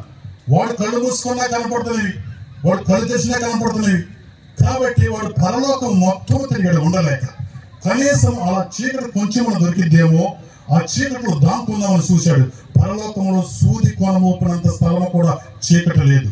ఎందుకంటే కోటి సూర్యుని కన్నా తేజోమయుడిగా దేవుడి యొక్క ముఖకాంతి దేదీప్యమానంగా వెలిగిపోతూ ఉన్నది. పరలోకం అంతా కూడా ఆయన ముఖకాంతి దేదీప్యమానంగా వెలిగిపోతుంది. ఎక్కడా చీకటి లేదు. వాడు ఉండలేక, వెలుగులో ఉండలేక వాడు అరుచుకుంటూ వెళ్ళిపోతూ ఉన్నాడు. పరలోకం నుంచి బయటకు వచ్చేసాడు. భయంకరంగా అరుచుకుంటూ వెళ్తాడు. ఎక్కడికి వెళ్తున్నాడని అతను వెంబడించాడు కైలాస మహర్షి. అతను అరుచుకుంటా చాలా దూరం వెళ్ళిపోయాడు. పెద్ద అగాధంలో పడిపోయాడు. అక్కడ అనేకులు భయంకరంగా అరుస్తూ ఉన్నారంట. ఎందుకంటే అప్పుడు యేసు ప్రభువారు అంటున్నాడు, నా ప్రియమైన కుమారుడా, ఎవరు పరలోకం వెళ్తాకి నాకు ఇష్టం లేదయ్యా. నేను ఎవరిని పరలోకములకు త్రోసివేయను. అందరూ కూడా నా రాజ్యంలో ఉండాలని నేను కోరుకుంటున్నా. పరలోకం సృష్టించింది, నరకంలో సృష్టించింది కూడా మనుషుల కొరకు కాదు, సాతాను కొరకు దేవుడు నరకాన్ని సృష్టించాడు. మానవుల కొరకు పాపమే మనుషులను నరకానికి తీసుకుని పోతున్నాయ్యా. అందుకని నువ్వు అక్కడ రక్షణ పొందమని చెప్పినాను. కానీ నువ్వు ఎన్నడూ నా సేవకుడు చెప్పినారు కనుక నువ్వు నిర్లక్ష్యముగా ఉన్నావు. అందుకని దేవుని యొక్క వాక్యంలో ఉన్నది, ఇంత గొప్ప రక్షణను నిర్లక్ష్యం చేస్తే మనం ఎలాగో తప్పించుకుంటాం. ఈ రెండో రకమైన నేల ఏంటంటే హృదయంలో పాపం ఉంచుకొని అలాగే దేవుణ్ణి ఆరాధించేవారు. కనుక నీ పాపమే ఒక దినాన నీ మెడకు ఉరితాడే నిన్ను నిత్య నరకానికి తీసుకొని పోతుంది. అక్కడ నీ పాపము పోగొట్టుకొని కోట్ల సంవత్సరాలు కాలి కాలి కాలి కావాల్సిందే. కాబట్టి ఎంత గొప్ప రక్షణ నువ్వు నిర్లక్ష్యం చేస్తున్నావు తెలుసా? ఎందుకు దేవుడు ఇంతగా ప్రయాసపడ్డాడంటే నీలో ఉన్న పాపపు బండలను తీసివేయటం. ఆయన శరీరములో తన రక్తమును చిందించినాడు. భూమిని ఎలాగూ దున్ని ఆ బండలు తీసినారో అలాగే మనిషి యొక్క పాపం నిమిత్తమై యేసు క్రీస్తు యొక్క దేహము సాళ్ళు సాళ్ళుగా దున్నబడినది. దున్ను వారికి నా వీపును అప్పగించి తిని అంటున్నాడు. ప్రియమైన వాళ్ళు, ఎందుకంటే మనిషి ఏ శరీర కార్యం, ఏ వ్యభిచారమును లేక జారత్వమును చేసినాడో ఆ పాపమునకు ప్రాయశ్చిత్తముగా యేసు క్రీస్తు ప్రభువారి అంగీ తీసేసి ఎలాంటి స్తంభమునకు కట్టేసి ఆ రాణా వారు కోడా తీసుకొని ఆయన కొట్టినప్పుడు రెండు చేతులు అలా కట్టేశారు స్తంభానికి. వెనకాడు కొట్టగానే వీపు మీద దానికి 5 గాలపు ముళ్ళు లాంటివి కొంకెలు ఉన్నవి. అలాగా కొట్టగా అలా గుచ్చుకుపోయింది. దేహం లాగితే ఏమొచ్చింది? చీర్చుకుంటా వచ్చింది. ఒకటి తక్కువ 40 దెబ్బలు, దాదాపు 200 సార్లు ఆయన దేహము చీల్చబడింది. ఎందుకు? ఏ శరీర పాపము, వ్యభిచారమే కానీ ఆ జారత్వం అనే ఆ బండ తీటకు ఆయన దేహము దున్నబడలేదు. మనిషి యొక్క తలంపులు భయంకరమైన దుష్ట తలంపులు, ఆ తలంపులు అనే భయంకరమైన ఆలోచనలు, వీటిని తీటకు ఒక్కొక్క తలంపు ఒక్కొక్క ముళ్ళ కిరీటము గాలి తలపైన పెట్టబడింది. నీవు ముట్ట రానివి ముట్టును బట్టి, తాక రానివి తాకుడును బట్టి ఆయన చేతకు మేకులుగా నాటబడింది. నీవు వెళ్ళరాని స్థలంలోకి వెళ్తున్న బట్టి నీ పాదములో ఉన్న దోషమును బట్టి ఆయన పాదములకు మేకుగా నాటబడింది. 3 మేకల మధ్య, భూమికి ఆకాశములకు మధ్య ఆయన స్వరూపమైన సొగసని లేక సూర నొల్లని వాడైపోయి ఏలో ఏలో లామా సబక్త, నా దేవా నా దేవా ఎందుకు నన్ను చేయి విడిచిపోయా. కనుక తల నుండి రక్తము కారుతూ ఉంది పిల్లరా. తల నుండి రక్తములకు ఉన్న గుణం ఏమిటో తెలుసా? అది శరీరంలో ఉన్నంతసేపు అది ప్రవహిస్తూ ఉంటుంది, రక్తము ప్రవహిస్తూ ఉంటుంది. అది శరీరంలోంచి బయటకు వస్తే గడ్డ కట్టేసింది. కాబట్టి తల నుండి కారుతున్న రక్తం ముక్కులు కాడ గడ్డ కట్టింది. ఆ ముక్కులు కాడు నోటి కాడ గడ్డ కట్టింది. అంటే గాలి వేస్తుందా? గాలి రాదే. ముక్కులు నోరు మూస్తే మనిషి పరిస్థితి ఏమిటి? ఊపిరి ఆడక గిజగిజ కొట్టుకుంటూ ఎంత వేదన పొంది సార్. ఎందుకు? ఆ బండలు, పాపపు బండలు తీయటం. ఆయన దేహము రక్తశక్తమైపోయింది. కనుక నిన్ను ఏదో రకముగా ఆ పాప శాప మరణము నుండి విడిపించాలని దేవుని యొక్క సంకల్పం. కనుక ఆ పాపం విషయంలో నువ్వు నిర్లక్ష్యముగా ఉన్నావు నాకు తెలియదు. చాలా మంది దేవుని యొక్క నమ్ముకుంటున్నారు, కానీ ఒక దినం వచ్చేప్పటికి అమ్ముకుంటారు యోధాలాగా. ఎందుకంటే హృదయంలో ఏమి లేదు, పరిశుద్ధత లేదు. ఆ పాపము అలాగే ఉంచుకొని అతిక్రమం అలాగే ఉంచుకుంటే ఎంత కాలమును వచ్చినా వర్ధెలవు వర్ధెలవు వర్ధెలవు. కాబట్టి ఈ రెండో రకమైన వారు ఎవరంటే ఆ మారు మనసు పొందనివారు, రక్షణ పొందనివారు, రక్షణ విషయంలో నిర్లక్ష్యముగా ఉన్నవారు. కనుకనే ఇంత గొప్ప రక్షణను నిర్లక్ష్యం చేస్తే మనము ఎలాగూ తప్పించుకుంటాం. అతడు ఏమాత్రం తప్పించుకోగలిగినాడా? కనుక అతని పాపమే అతను ఈడ్చుకొని పోయింది. లేదా ఆ యొక్క ధనవంతుడి విషయంలో కూడా అదే జరిగింది. ఆడు తన పాపములు ఎన్నడూ ఒప్పుకోలేదు. కానీ ఎక్కడ ఉంది పరలోకం చూపించోయా? లాజరు అంటున్నాడు, ఎక్కడ పరలోకం ఉంది, ఎక్కడ నరకం చూపించు. నాకు ఈ బిల్డింగ్లు, ఈ చెట్లు, ఈ బంగారము, ఈ డబ్బు, ఈ భూములు, ఈ కార్లు ఇయే కనపడుతున్నాయే, నా కంటికి కనపడదేది. చూసి నమ్మిన వారి కంటే చూడక నమ్మిన వారు ధన్యులు. ఒక దినాన చూచాడు, ఇద్దరు చనిపోయారు. ఎక్కడ ఉన్నాడు అతడు? ఎక్కడ ఉన్నాడు? నరకములో ఉండి కాలిపోతూ కేకలేస్తున్నాడు, తండ్రి అయిన అబ్రహామా, ఇదిగో నా యందు కనికరించు నాయనా, కనికరించు. దీపం ఉండగానే ఇల్లు చక్కబెట్టుకోవాలి. నీ ఆత్మ నీలో ఉండగానే నీ పాపం విషయం నువ్వు పశ్చాత్తాపడాలి. తర్వాత నువ్వు పశ్చాత్తాపడినా ఎలాంటి సహాయం నీకు దొరకదు. అదే మాట అబ్రహాం చెప్పాడు, నా కుమారుడా, నీకు ఎలాంటి సహాయము దొరకదు. నువ్వు అక్కడ సుఖపడ్డావు, ఇక్కడ యత్న పడుతున్నావు. తండ్రి అయిన అబ్రహామా, దయచేసి అదిగో నీ కుడి పాసిన కూర్చున్నాడే లాజరు, ఆ లాజరు చిటికి నీళ్ళు ముంచి నా నాలుకను చల్లార్చునైనా. మంచి వేసవకాలం ఇంటికి ఎవరైనా ఒక వ్యక్తి వచ్చి మంచి ఎండలో వచ్చి, అమ్మా నాకు దాహం అవుతుంది, మంచినీళ్ళు ఇవ్వమంటే నువ్వు గ్లాసు నీళ్ళు తీసుకుని వచ్చి నాలుగు తెరవమ్మా, గ్లాసులో నీ చిటికీల నుంచి ఒక సుక్కేస్తానంటే ఏమంటది? ఏం మాటది? ఎవరన్నా బుద్ధి లేదన్నా? మంచి ఎండలో వస్తే ఒక గ్లాసు కాదు 5 గ్లాసులు తాగిన నా దాహము తీరదంటావు కదా. కానీ ఈ ధనవంతుడు ఏమంటున్నాడు? ఆ యొక్క లాజరు యొక్క చిటికి నీళ్ళు ముంచి నా నాలుకను చల్లార్చంటే ఒక్క సుక్క కోసము అతని ప్రాణము తగతగలాడిపోతుంది.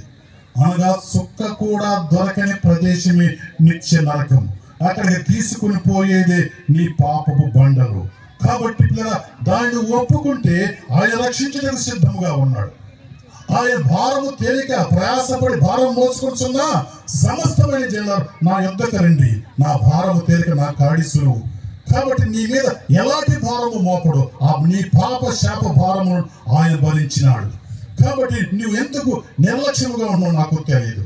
కాబట్టి అనాలోచనగా ఉంటున్నారేమో నాకు తెలియదు. ఈ రెండో రకమైన జాబితా ఎవరంటే రక్షణ విషయంలో అనాలోచనగా హృదయంలో పాపం ఉంచుకున్నారు. కాబట్టి వారు వర్ధెలరు, వారు వ్యర్థమైపోయారు. అనగా పాల పొంగు లాంటి భక్తి వారు. కాబట్టి వారు నిలవరు, కొంతకాలం ఉంటుంది, కానీ తర్వాత మెల్లిగా కనుమరుగైపోతారు. వారి పాపమే వారిని ఏడ్చుకొని పోతుంది. కనుకనే 2 రకములైన నేలలు వ్యర్థమైపోయినవి. ఎందుకంటే క్రైస్తవ జీవితము ఆశీర్వాదకరముగా ఉండాలంటే 1 రక్షణ పొందాలి, 2 రక్షణకు తగిన ఫలాలు. రకమైన నేల మనం చూసినట్లయితే అది ఏమని ఉన్నది? ముండ్ల పొలలో విత్తబడినవాడు వాక్యం వినవాడే, కానీ ఐహిక విచారమును, ధనమోసమును, ఆ వాక్యమును అణిచివేయను కనుక నిష్ఫలుడవును. ఈ 2వ రకమైన నేల అంటే ఆత్మఫలములు ఫలించలేని వ్యక్తి. ఆ 3వ రకమైన నేల అనగా ముళ్ళ తుప్ప నేల. ఎందుకంటే ఎందుకు ఫలించలేదంటే ఈ యొక్క ముళ్ళ చెట్టు ఆ మంచి చెట్టు మీద ఉన్నప్పుడు ఆ సూర్యుడి కిరణాలు ఈ చెట్టు మీద పడకుండా అవి అడ్డుకుంటున్నవి.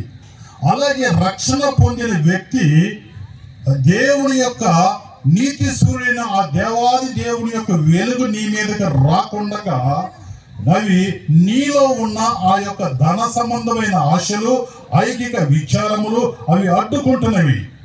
కాబట్టి నువ్వు ఫలించలేవు. దేవునితో నువ్వు అంట కట్టబడితే తప్ప ఫలించలేవు. కాబట్టి దేవుని యొక్క వాక్యం నాకు వేరుగా ఉండి మీరు ఫలించరు, ఏమి ఫలించలేరు. దేవునితో ఐక్యపరచబడాలి, దేవుని యొక్క ఆత్మ నీలో ఉండాలి. నా ఆత్మ లేనివాడు నావాడు కాదు. నువ్వు రక్షణ పొందినట్లయితే ఆ హృదయం ఖాళీగా ఉండటకు వీల్లేదు. ఆ హృదయం రక్షణ పొందుతుండగా లోన పాపం అంతా ఒప్పుకొని క్రీస్తు రక్తంతో తుడిచివేయబడి ఆ హృదయం ఖాళీగా నువ్వు అలా ఉంచుకుంటే, దేవుని యొక్క ఆత్మదానం లేకపోతే నీ మొదటి స్థితి కంటే కడపటి స్థితి చాలా ఘోరముగా ఉంటుంది. కనుకనే రక్షణ పొందిన కొందరు జీవితాలు ఆఖరిలో దుర్భరంగా మారిపోతున్నవి. కారణం ఏమిటో తెలుసా? రక్షణ పొందినప్పుడు కడగబడిన నీవు, క్రీస్తు రక్తంతో కడగబడిన నీవు క్రీస్తు ఆత్మతో వల్ల నింపబడాలి.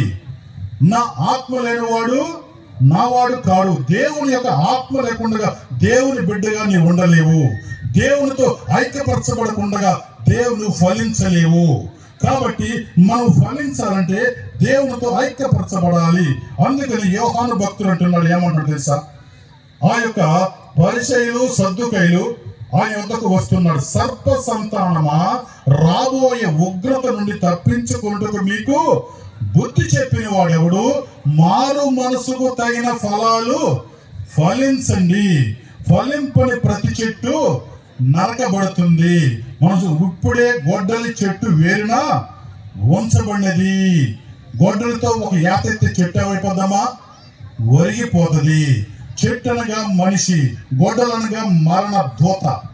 ఎప్పుడు నీ మీద పడిద్దో, ఎప్పుడు నిన్ను కబలించిందో తెలియదు.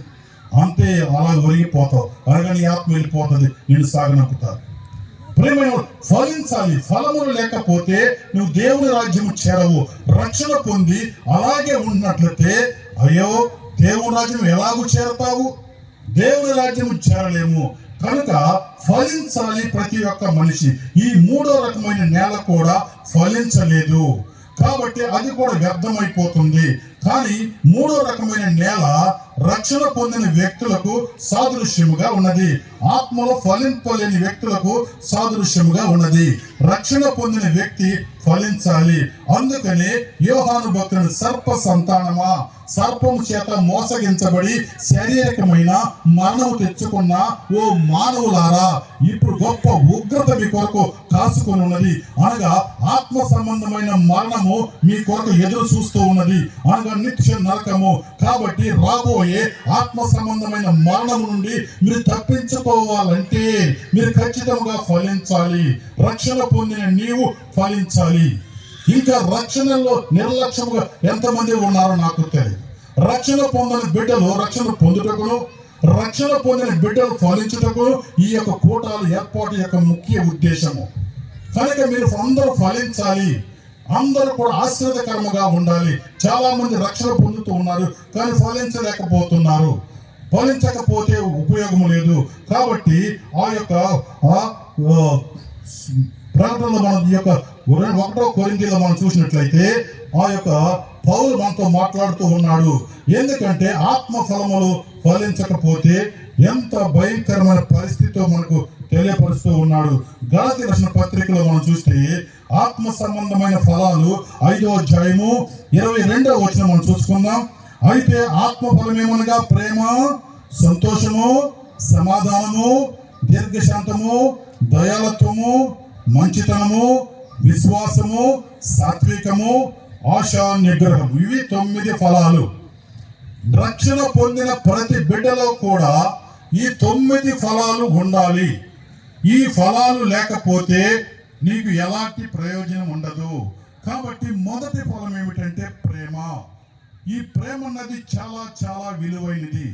ఎందుకంటే యేసు క్రీస్తు ప్రభువు ఎంతకు ఒక వ్యక్తి వచ్చాడు, ప్రభువా ఆజ్ఞలో ప్రధానమైన ఆజ్ఞ ఏది నాయనా అడిగితే, 1 దేవుణ్ణి ప్రేమించుట, 2 నిన్ను వలె నీ పొరుగు వారిని ప్రేమించుట. ఇక్కడ ఈ రెండిటిలో కూడా ప్రేమయే దాగి ఉన్నది. కాబట్టి మనం ఆ ప్రేమ అనే ఫలం మనలో ఉందో లేదో మనలను మనం పరిశీలించుకోవలసిన వారమై ఉన్నాం.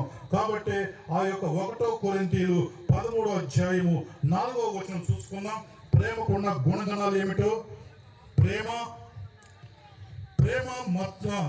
దీర్ఘకాలము సహించును, దయచూపును, ప్రేమ మత్సరపడదు, ప్రేమ డంబముగా ప్రవర్తింపదు, అది ఉప్పొంగదు, అమర్యాదగా ఉండదు, నడవదు, స్వప్రయోజనమును విచారించుకొనదు, త్వరగా కోపపడదు, అపకారమును మనసులో ఉంచుకొనదు, దుర్నీతి విషయమై సంతోషపడక సత్యమునందు సంతోషించును, అన్నిటినీ తోలును, అన్నిటినీ నమ్మును, అన్నిటినీ నిరీక్షించును, అన్నిటినీ ఓర్చుకును.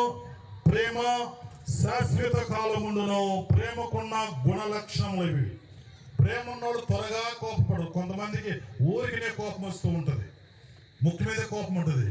ప్రేమ అసలు కోపపడదు. ప్రేమ దయ కలిగి ఉంటుంది. సొంత ప్రయోజనాల గురించి విచారించకూడదు. ప్రజలు నశించిపోతున్న ఆత్మల పట్ల భారము కలిగి ఉంటుంది. అలాగే ప్రేమ ఎవరి విషయంలో కూడా అమర్యాదగా ప్రవర్తింపదు, డంబముగా ప్రవర్తింపదు, దీర్ఘకాలము సహించుకునే మనసు. ఇక్కడ చక్కటి ప్రేమకున్న గుణగణాలు ఉన్నవి. ఈ ప్రేమకున్న గుణగణాలు నీకు లేకపోతే నీవు ఎంత భక్తి చేసినా వ్యర్థమే. అదే మొదటి వచనంలో చెబుతున్నాడు, మనుషుల భాషలలోనూ దేవదూతల భాషలతోనూ నేను మాట్లాడినను, ప్రేమ లేని వాడనైతే బ్రోగడి కంచును గనగనలాడు తాళములయ్యిందును, ప్రవచించే కృపావరములు కలిగి మర్మములన్నీయు జ్ఞానమంతయు ఎరిగిన వాడనైనను, కొండలను పెగలింపగలిగిన పరిపూర్ణమైన విశ్వాసము ప్రేమ లేని వాడనైతే నేను వ్యర్థుడను. పేదల పోషణ కొరకు నా ఆస్తి అంతయు చేసినను, కాల్చుటకు నా శరీరం అప్పగించినను, ప్రేమ లేని వాడనైతే నాకు ప్రయోజనమే. కొండలను పెగలింపగలిగిన విశ్వాసం ఉన్నప్పటికీ, దేవదూతలు మాట్లాడే భాషల్లో నేను మాట్లాడినప్పటికీ, పేదల కొరకు నా ఆస్తి అంతా ఇచ్చేసినప్పటికీ, కాల్చుటకు నా శరీరం అప్పగించినప్పటికీ, ప్రేమ లేకపోతే నేను నరకబడతాను, నిత్య నరకానికి పోతాను. కాబట్టి నాకు ఉపయోగం ఏమున్నది? కాబట్టి ఎందుకంటే వాక్యము అర్థము కావాలి. కాబట్టి ఆ యొక్క పరిశుద్ధుడైన పౌలు మనతో మాట్లాడుతూ ఉన్నాడు. ఎందుకంటే యేసు క్రీస్తు ప్రభువారు చెప్పాడు, ఆయన రాకడ దినాల్లో, అంచె దినాల్లో అక్రమము విస్తరించడం బట్టి అనేకుల్లో ప్రేమ సల్లారిపోతుంది. ప్రేమ సల్లారిపోతే రాజ్యం మీదకి రాజ్యము, జనము మీదకి జనము, ఒకరికి ఒకరికి పసకదు, అత్తాకోళ్ళకు పసకదు, అన్నతమ్ములకు పసకదు, తండ్రి కొడుకులకు పసకదు, పక్కింటి వారికి వీళ్ళకి పసకదు, పక్క రాజ్యానికి ఈ రాజ్యానికి పసకదు. ఒకరి మీదకి ఒకరు కాలు దూగుతారు, ఒకరికి ఒకరు హాని చేసుకుంటారు, ఒకరిని ఒకరు చంపుకుంటారు. భయంకరమైన దుర్దినాలు రాబోతూ ఉన్నవి. వీటన్నిటికీ కారణము ప్రేమే. ప్రేమ లేకపోవడం బట్టే భయంకరమైన దినాలు నేటి దినాల్లో మనం చూస్తూ ఉన్నాము. రష్యా, యుక్రెయిన్ ఎంతమంది చనిపోయినారు, పసిపిల్లలు సైతం చంపబడ్డారు, లక్షల కొలది ప్రజలు ఇల్లు వదిలి వెళ్ళిపోయారు, ఎన్నో వేల మంది హతులైపోయారు. ఇజ్రాయేల్ దేశము గాజా పట్టణాన్ని సర్వనాశనము చేసింది. ఎక్కడ చూసిన మారణ కాండే, ఎక్కడ చూసినా పొసగదు, ఒకరికి ఒకరికి పొసగదు. కారణం ఏమిటో తెలుసా? ప్రేమ. ప్రేమ అన్నది లేదు. ప్రేమ లేకపోతే ఎటువంటి భయంకరమైన దుర్దినాలు వస్తున్నాయో తెలుసా? మానవుడు బతకాలంటేనే భయము భయము భయం. కారణం ఏమిటంటే ఆ ప్రేమ అనే ఫలము ఉండదు. యేసు ప్రభువారు చెప్పాడు, నా రాకడ దినాలలో ఆ యొక్క అక్రమము విస్తరించుట బట్టి అనేకుల్లో ప్రేమ సల్లారిపోతుంది. పూర్వ దినాల్లో నా చిన్నప్పుడు ఎంత ప్రేమ ఉండేది. పల్లెటూళ్ళలో ఒకరికి ఏదైనా ఆపదొస్తే ఊరు ఊరు కదిలేది. ఎంత ప్రేమ ఉండేవారు. ఎవరైనా చుట్టాలు వస్తే ఎంత సంతోషంగా ఉండేది. పండుగ లాంటి వాతావరణం ఉండేది. ఇవాళ చుట్టాలతో అడిగి ఇంక వెళ్ళాడే ఉన్నాడు, ఇక్కడే ఉన్నాడు ఏంటి, ఇంక వెళ్ళలేదా, ఇల్లు వెళ్ళడా, ఏమైపోతున్నవి. ఒక ఉత్తరం వస్తే ఎంత ఆనందంగా ఉండేదో. ఇవాళ పక్కంటోడు పోయినా కూడా ఏడ్చేవాడు లేరు, తండ్రి పోయినా బిడ్డలు ఏడ్చేవాడు లేరు. ఏడ్చేవాడిని అద్దె తెచ్చుకుంటున్నారు నేటి దిన, డబ్బులు ఇచ్చి కొనుక్కునే పరిస్థితి. ఎందుకంటే అలాంటి దుర్దినాల్లో ఉన్నాం మనం. ప్రేమలు నశించిపోయినవి. కారణం ఏమిటో తెలుసా? అక్రమం విస్తరిస్తూ ఉన్నది, ప్రేమ సల్లారిపోతూ ఉన్నది. ప్రేమ లేకపోతే దేవుని రాజ్యం చేరము. క్రీస్తు బిడ్డగా, దేవుని బిడ్డగా యేసు క్రీస్తు వారి ప్రేమ నీలో ఉండాలి. ఆయన అప్పగించి భయంకరమైన సిలువకు అప్పగించుటకు వస్తున్న ఆ యోధాను చూసి ఏమన్నాడు తెలుసా? స్నేహితుడా అని పిలుస్తూ ఉన్నాడు. ఒక స్నేహితుడిని పిలుస్తూ ఉన్నాడు. అతను అప్పగిస్తాడని తెలుసు, భయంకరమైన ఆ వేదన అనుభవించాలని తెలుసు. అయినప్పటికీ స్నేహితుడా, నువ్వు వచ్చిన పని కానివయ్యా, ప్రేమ అది. ఆయన సిలువలో బాధపడుతూ కూడా ఆయన అందరూ దూషిస్తున్నారు. నువ్వు దేవుని కుమారుడి దిగిరావయ్యా, 3 రోజుల్లో లేపుతాన్నావే, ఏమైపోయింది నువ్వు, దిగిరా దేవుని కుమారుడు, మేము నమ్ముతాము అని హేళనగా మాట్లాడుతుంది. తండ్రి వీరేం చేస్తున్నారు, వీరు ఎరగరు తండ్రి, దయచేసి వీరిని. ఎటువంటి ప్రేమ! నిన్ను ఒకరు మాట అంటే పడతావా నీవు? ఎవరైనా అనవసరంగా ఒక మాట అంటే వాడిని సాధించేదాకా నిద్రపోము. ఎందుకని మనలో ఏమైంది, ప్రేమ అన్నది లేదు పిల్లరా. ప్రేమ లేకుండా ఎంత భక్తి చేసినా ఏమవుతుంది, మనం నిత్య నరకానికి పోవాలి. కాబట్టి పిల్లరా, చాలా విలువైనది ఏంటంటే ఆ యొక్క మారు మనసుకు తగిన ఫలాలు ఫలిస్తున్నామా? ఎందుకు ఈ కోటాలంటే మారు మనసుకు తగిన ఫలాలు ఫలించాలి. మారు మనసు పొందని బిడ్డలు మారు మనసు పొందుటకు, మారు మనసు పొందిన బిడ్డలు ఆ యొక్క ఆత్మ ఫలములు ఫలించుటకు. ఆ యొక్క తోట యజమానుడు అంటున్నాడు, ఓ ఈ తోటమాలి, ఈ చెట్టు మన తోటలో ఎంతకాలం నుంచి ఉంటుందయ్యా? 3 సంవత్సరం నుంచి. మరి దీనికి కాయాలేదు, పోతలేదు, దీన్ని నరికిపారయ్యా. ఆ తోటమాలి, అయ్యా చిన్న మొక్కగా ఉన్నప్పుడు మీరు నాకు ఇచ్చారు, ఈ మొక్క కొరకు నేను ఎంతో కష్టపడ్డానయ్యా, ఈ యొక్క చెట్టు కొరకు నేను దానికి ఎరువులేసి నీళ్లు పెట్టి ఎంతో ప్రయాసపడి ఇంత చెట్టు అయిందయ్యా, ఇంత పెద్ద చెట్టు అయింది. దీనిని ఇంత కష్టపడ్డా నా చేతులతో నేను ఎలాగో నరకగలనయ్యా? దయచేసి మరొక్క సంవత్సరం నాకు టైం ఇస్తే దీనికి నీళ్లు పోస్తాను, తవ్వుతాను, ఆ రాళ్ళు ఏరేస్తాను, దానికి నీళ్లు పెడతాను, ఎరువేస్తాను, దాని గురించి ప్రత్యేకమైన శ్రద్ధ తీసుకుంటానయ్యా. అప్పటికి కూడా ఫలించకపోతే అప్పుడు ఏం చేస్తాను, దీన్ని నరికేస్తాను. లేదా తండ్రి కుడి పార్శ్వన కూర్చొని యేసుక్రీస్తు ప్రభువు, తండ్రి వీరికి మరొక్క సంవత్సరం ఆవిషిస్తే వీరి కొరకు నా సేవకులను పంపించి వాక్యం చేత వారి హృదయాలు తవ్వి వారు ఫలించే వ్యక్తులుగా ప్రతి ఒక్కరిని చేస్తాను తండ్రి. వీరి కొరకు నా రక్తాన్ని కార్చిన తండ్రి. వీరి కొరకు నేను పరలోక భాగ్యముగా ఎంచుకొనక శరీరధారిగా భూలోకానికి వెళ్ళి ఆ పశువుల పాకలో పశువుల తొట్టులు జన్మించాను తండ్రి. నేను ఎంతో వీరి కొరకు కష్టపడ్డాను కనుక వీరు ఇలా సరిపోతే నేను తట్టుకోలేను తండ్రి. కాబట్టి మరొక్క సంవత్సరం టైం ఈ తండ్రి, వీరి కొరకు నేను ప్రత్యేకమైన ఈ కూడికలు ఏర్పాటు చేస్తాను తండ్రి. అందుకని నీకంటే చిన్నవారు, నీకంటే యోగ్యులైన వారు ఈ సంవత్సరం చూడకుండా వెళ్ళిపోయారు. కానీ ఏ అర్హత యోగ్యత నీకు లేకపోయినా దేవుడు నీకు నిన్ను సజీవురాలుగా ఎందుకు వచ్చాడంటే నీవు మంచి భక్తి చేయాలి, నీ జీవితం ఫలించాలి, నీ జీవితం ఆశ్రదకరముగా ఉండాలి. నువ్వు దేవుని రాజ్యములో ఆకలి లేని రాజ్యము, దప్పిక లేని రాజ్యము, చీకటి లేని రాజ్యము, బంగారపు వీధుల్లో బంగారం మీద నిన్ను నడిపించాలని దేవుడు ఆశపడుతూ ఉన్నాడు. కాబట్టి నువ్వు ఫలిస్తేనే ఆ రాజ్యము చేరగలవు, ఫలాలు లేకపోతే ఆ రాజ్యము చేరలేవు. కాబట్టి ఈ కోటాలు ఏర్పాటు చేయడం ముఖ్య ఉద్దేశం అది. కనుక ఈ యొక్క రక్షణ విషయంలో ఇంకా నిర్లక్ష్యముగా ఉండవద్దు. దేవుని యొక్క ప్రేమను, దేవుని యొక్క సహనమును, దేవుని యొక్క ఓర్పును నువ్వు సులకనగా తీసుకోవద్దు. ఎందుకో ప్రేరా, ఎందుకంటే రేపు నీ యొక్క ఆత్మే నష్టపోయేది.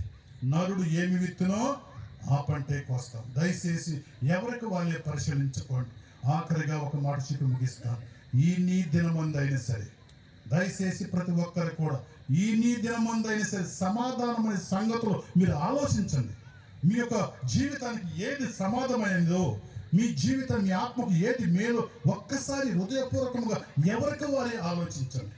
ఎందుకంటే ఇప్పుడే దేవుడు రాకడొస్తే నీ ప్రాణం పోతే ఎక్కడికి వెళ్తావు? నరకానిక, పరలోకానిక? ఆలోచించు. కనుక ఏది సమాధానమో, ఏది మేలో నువ్వు ఆలోచిస్తే నీకు మేలు మేలు మేలు. రేపు నీది కాదు, రేపు ఏమి సంభవించో నీకేమాత్రమో తెలియదు. రక్షణ నేడే రక్షణ దినము. రేపన్నది అపవాది మాట, నేడన్నది దేవుని యొక్క మాట. ఇప్పుడే నీ హృదయాన్ని పరిశీలించుకో. ఏది నీ జీవితానికి మంచిదో ఎవరి వైపు నువ్వు చూడొద్దు, నువ్వు పరిశీలించుకో. నువ్వు దేవుని రాజ్యం చేరగలవా? పౌలు ధైర్యంగా చెబుతున్నాడు, బ్రతుకుట క్రీస్తే చావైతే లాభము. దేవుని యొక్క రాజ్యం నేను చేస్తా. ఆ నిశ్చయత నీకు లేకపోతే అయ్యో నువ్వు ఒక అపాయకరమైన స్థితిలో ఉన్నావని మనం చేస్తూ ఉన్నాం. ఎవరికి వారి తగ్గించుకొని మన హృదయాలు పరిశీలించుకుందాం. ఎవరిలో దోషాలు కాదు, కానీ మన దోషాలు మనం పరిశీలించుకున్నట్లయితే నీకు ధన్యుడవు, ధన్యురాడు. అందరూ ప్రార్థన చేసుకుందాం. ప్రార్థన చేసుకుందామండి.